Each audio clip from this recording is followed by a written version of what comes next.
Pengaruh luas permukaan pada laju reaksi. Assalamualaikum warahmatullahi wabarakatuh. Perkenalkan, nama saya Putri Fainia Zahra. Saya dari Prodi Pendidikan Biologi kelas B.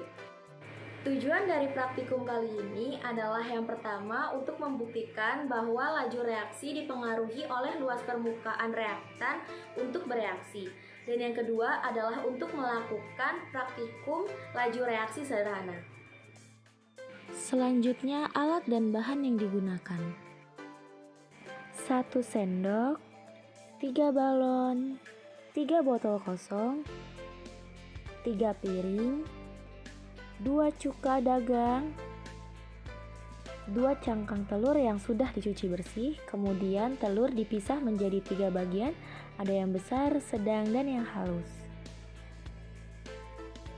Berikut adalah prosedur pembuatannya.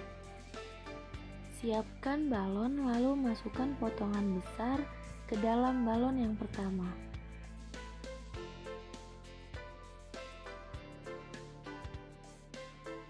Kemudian masukkan potongan sedang ke dalam balon yang kedua.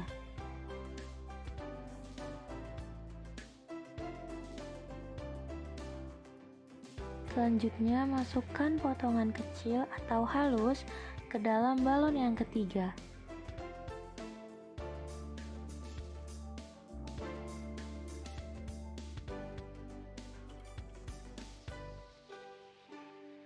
Selanjutnya siapkan 3 buah botol kosong dan 2 cuka dagang. Kemudian masukkan cuka dagang ke dalam 3 botol dengan takaran yang sama.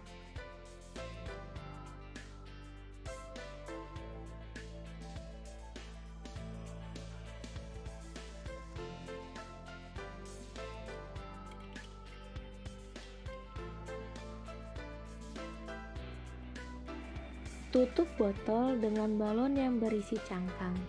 Usahakan jangan ada cangkang yang masuk.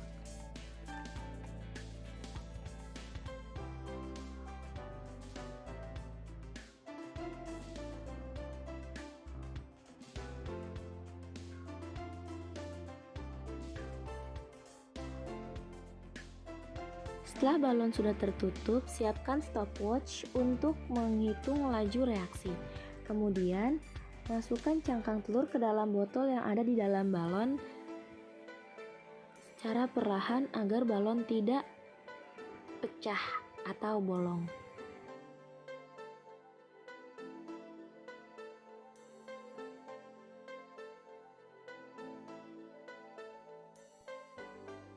Amati penggembungan pada balon hingga reaksi berhenti.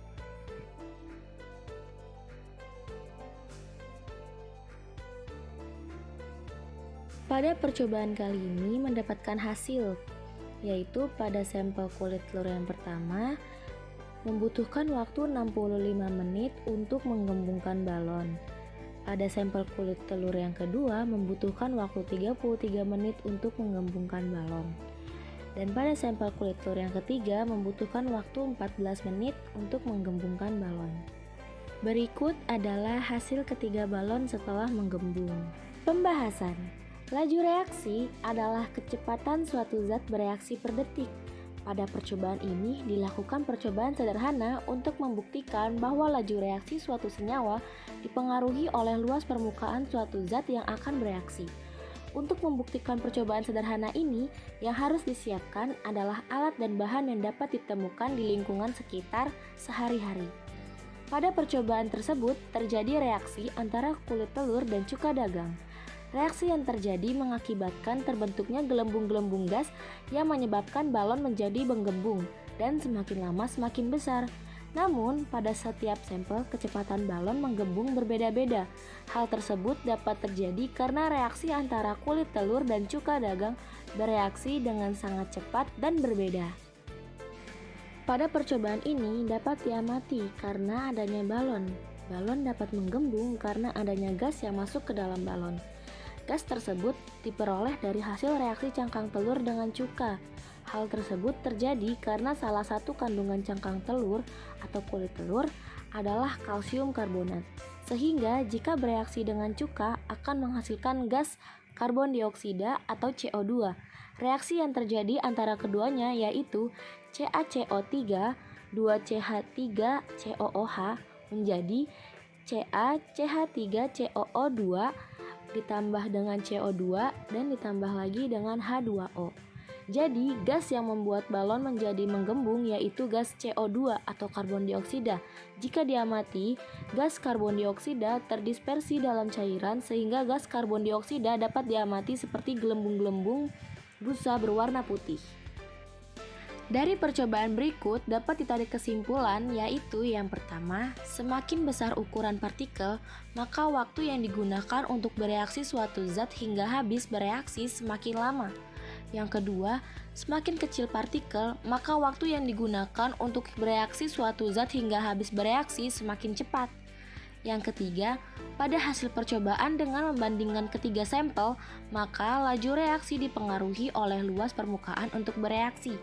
Yang keempat, reaksi dapat diamati dengan adanya hasil reaksi berupa gas karbon dioksida dalam bentuk koloid, yaitu buih. Dan yang kelima, balon dapat menggembung karena hasil reaksi berupa gas karbon dioksida yang dilepas dan tertampung pada balon. Sekian dari saya, kurang lebihnya mohon maaf. Wassalamualaikum warahmatullahi wabarakatuh.